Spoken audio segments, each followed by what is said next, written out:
देखिए एक्सरसाइज 5.1 का आप क्वेश्चन नंबर कौन सा करेंगे, फोर्थ। अभी इस एक्सरसाइज में आप कुल पहचान रहे हैं, एपी है काहे है, बस एपी है तो क्यों है, और नहीं है तो क्यों नहीं है, बस यही पहचान रहे। देखो इस क्वेश्चन में आपके दिए हैं 15 पार्ट, तो 15 पार्ट तो वाजपेयी जी बताने से रहे, ठीक है। तो रैंडमली हम कुछ पार्ट इसमें बताए दे रहे हैं, ठीक है। क्वेश्चन कह रहा है कि which of the following are APs, इनमें से कौन से समांतर श्रेणी में है। If they are in an AP, अगर वो एपी हैं, मतलब हमारा नाम नहीं ले रहे हैं, वो किताब वाला एपी है। फाइंड द कॉमन डिफरेंस, सर्वांतर निकालो, एंड राइट 3 मोर टर्म्स, 3 और मोर टर्म निकालो, ठीक है। वैसे तो टर्म निकालने के लिए फार्मूला हमारे पास होता है, लेकिन अभी तक फार्मूला तो बताया नहीं गया, तो हम उसी में आगे निकालते जाएंगे। तो जैसे मान लिया पहला पार्ट है, तो पहले लिखेंगे गिवन। अब देखो गिवन लिखने के बाद अगर कन्फ्यूजन है सीक्वेंस लिखें कि सीरीज लिखें, तो केवल गिवन लिखें, काम ख़त्म है, ठीक है। क्या है 2 4 8 16, 2 4 8 16, ठीक है। वैसे तो साफ साफ दिख रहा है कि मल्टीप्लाई करके बनाई गई है सीरीज, तो क्या लिखेंगे, लिखने वैसे तो साफ साफ दिख रहा है एपी में नहीं है, दिख नहीं रहा तो देख लो। तो आप क्या करेंगे यहाँ पर, सबसे पहले तो इसमें हम निकालेंगे T2 माइनस T1, यानी 4 माइनस 2 यानी कि 2 आ गया। फिर निकालेंगे T3 माइनस T2 यानी कि 8 माइनस 4 बराबर 4 आ गया। तो आप लिखेंगे as T2 minus T1 is not equal to T3 minus T2, so it is not in AP, it is not in AP, ये समांतर श्रेणी में नहीं है, ये AP में नहीं है, काम खत्म। अब आप कहेंगे इसमें आगे लिखा है कि फाइंड 3 मोर टर्म्स। अरे भाई जब AP में होंगे तो मोर टर्म निकालेंगे ना, तो AP में ही नहीं तो मोर टर्म क्या निकालें। तो ये पहला पार्ट हो गया।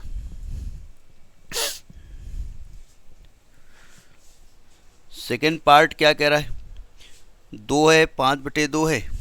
सेकेंड पार्ट कह रहा है कि 2 है 5/2 है, 3 है 7/2 है। देखो प्रैक्टिकली तो देखें तो इसका मतलब 2.5 है, इसका मतलब 3.5 है, तो 2 में 0.5 ऐड किया तो 2.5 आया, 2.5 में 0.5 ऐड किया तो ये आया, 0.5 ऐड करते जा रहे हैं, हाफ प्लस करते जा रहे हैं, ठीक है।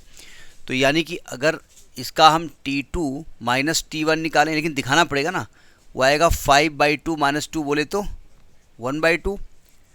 T3 माइनस T2 निकालें तो आएगा 3 माइनस 5/2 बोले तो 1/2। देखिए हो सकता है कि 3 टर्म दिए हों, बाद में डिस्टर्ब हो, तो एक टर्म और निकाल लेंगे, T4 माइनस T3 यानी कि 7/2 माइनस 3 बोले तो 1/2। तो आप लिखेंगे as T2 minus T1 is equal to T3 minus T2 is equal to T4 minus T3, so it is in AP, ये AP में होगा।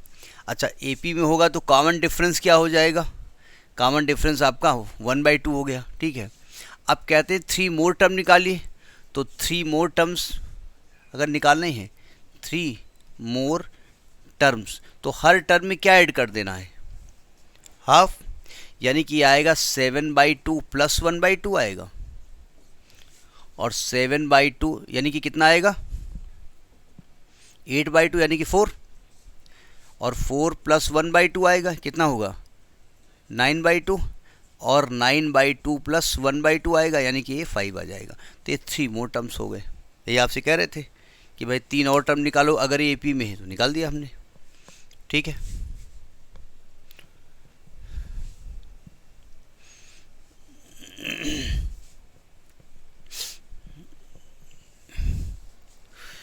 अब जैसे थर्ड पार्ट अपने आप करोगे, क्योंकि देखो माइनस प्लस की गलती ना होने पाए, जैसे मान एक थर्ड पार्ट और देख लेते हैं।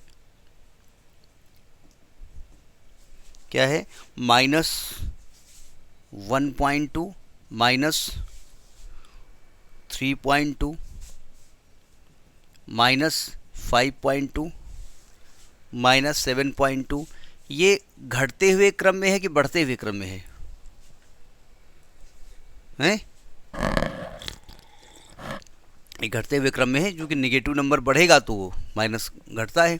तो हम T2 माइनस T1 निकालेंगे, T2 बोले तो -3.2, फिर माइनस करेंगे -1.2, साइन मिस्टेक नहीं होनी चाहिए क्योंकि algebra is the mathematics of sine. तो -3.2 + 1.2 कितना आएगा?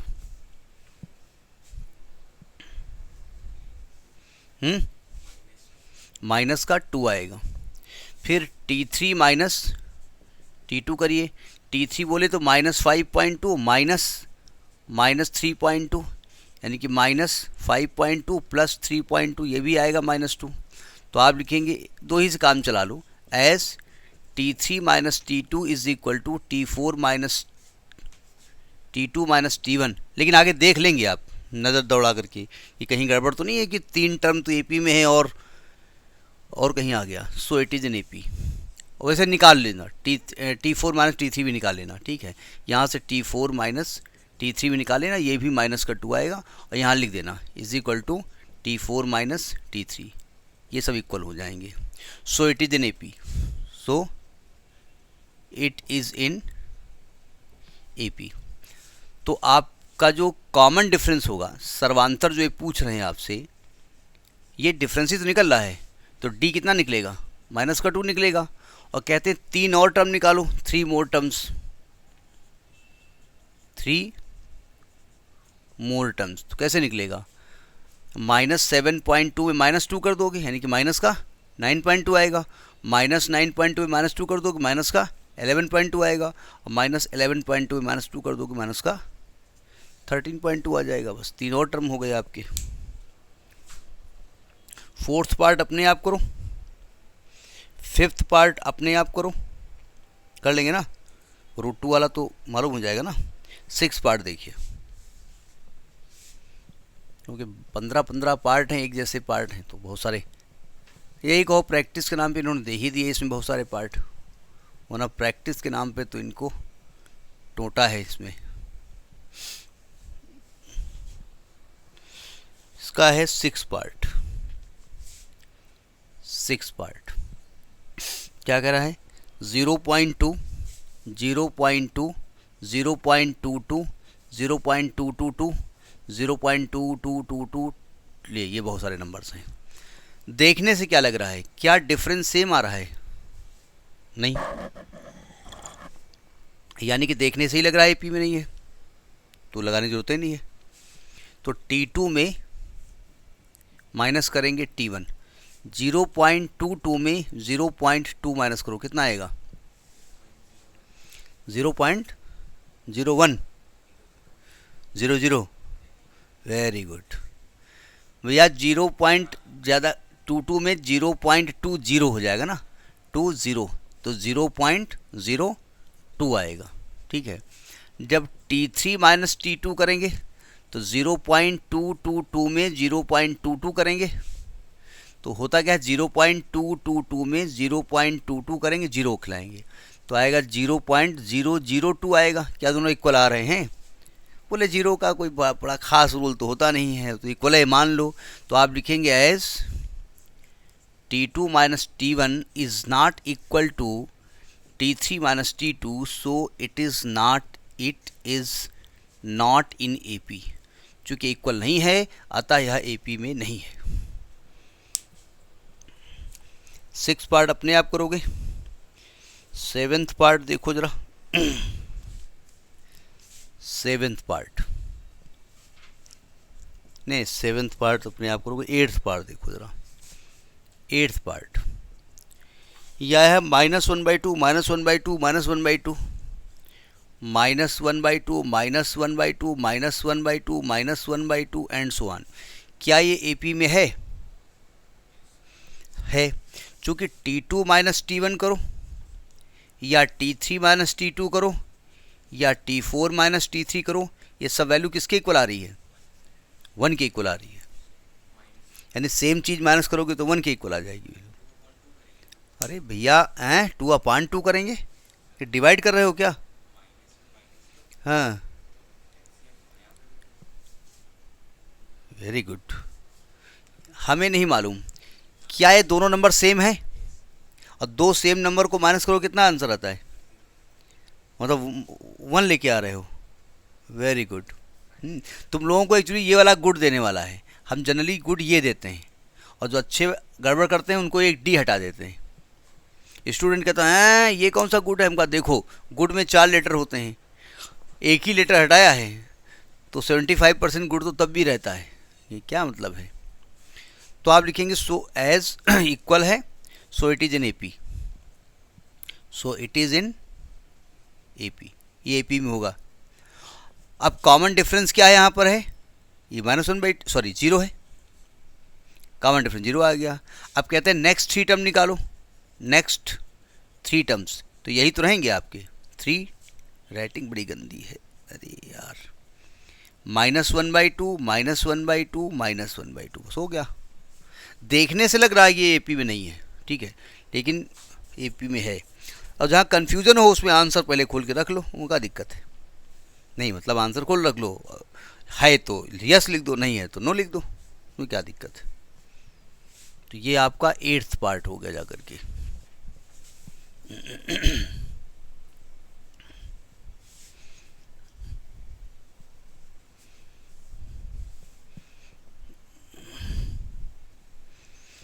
इसके बाद 9th पार्ट कैसा है, इजी लग रहा है कि टफ लग रहा है, हैं? नहीं है, 9th पार्ट ही नहीं है, अच्छा हम कहें ये 9th पार्ट नहीं है। तो 9th पार्ट देखो, बस कुल प्रैक्टिस के नाम पे हम दिखवा रहे हैं, और सब मालूम ही क्या है आपका, क्या आपका है 1 3 1 3 9 27 एंड सो ऑन। साफ साफ दिख रहा है कि हर एक नंबर में 3 से मल्टीप्लाई करके बनाया जा रहा है, और एपी में क्या करके बनाया जाता है, ऐड करके या सब्ट्रैक्ट करके। तो आप लिख देंगे एज T2 - T1 निकालेंगे तो 3 - 1 यानी कि 2 आएगा, और T3 - T2 निकालेंगे 9 - 3 यानी कि 6 आएगा। आगे निकालने की ज़रूरत है नहीं, लिखेंगे as T2 - T1 is not equal to T3 - T2, so it is not in AP, अतः ये एपी में नहीं होगा, काम खत्म। 10th पार्ट अपने आप करोगे, 11th पार्ट भी अपने आप करोगे, कि ए स्क्वायर करोगे इक्वल नहीं आएंगे, मल्टीप्लाई करके बनाया जा रहा है। 12th पार्ट देख लीजिएगा, पर रेंडमली हम बताए दे रहे हैं, और तो सब आंसर देख करके लिख लोगे, क्यों। 12th पार्ट क्या कह रहा है, √2 √8 √18, √2 √8 √18, आगे रूट है कोई, √32। सबसे पहले तो हम इस रूट को अगर सॉल्व कर सकते हैं तो सॉल्व कर लें। देखो √2 तो √2 रहेगा, √8 को 4 × 2 लिख सकते हैं, और 4 का 2 बाहर निकल आएगा तो 2 √2 लिख सकते हैं, इसको 3 √2 लिख सकते हैं, इसको 4 √2 लिख सकते हैं। आपको देखने से क्या लग रहा है, एपी में है कि नहीं है।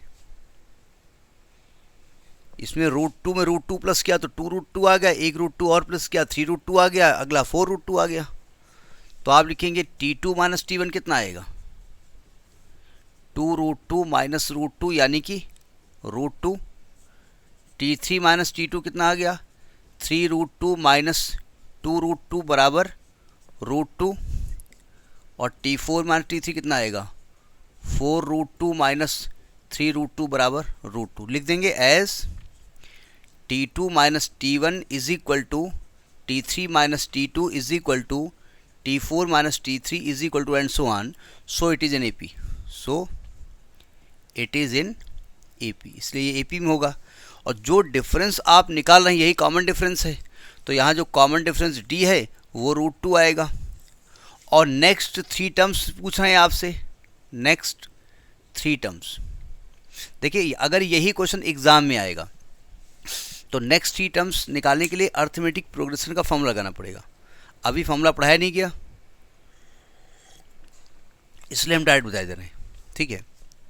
तो अब साफ साफ दिख रहा है कि 4 √2 है, तो अगला टर्म 5 √2 होगा, फिर 6 √2 होगा, और अब इसको अंदर ले जाओ, 55 25 दूना 50, तो √50 आ जाएगा, 36 दूना 72 आ जाएगा, 49 98 आ जाएगा, आंसर ये आएगा। भाई देखिए, जैसे अंदर स्क्वायर होता है तो बाहर निकल आता है, तो अगर बाहर से रूट के अंदर जाना है तो स्क्वायर बन के जाएगा।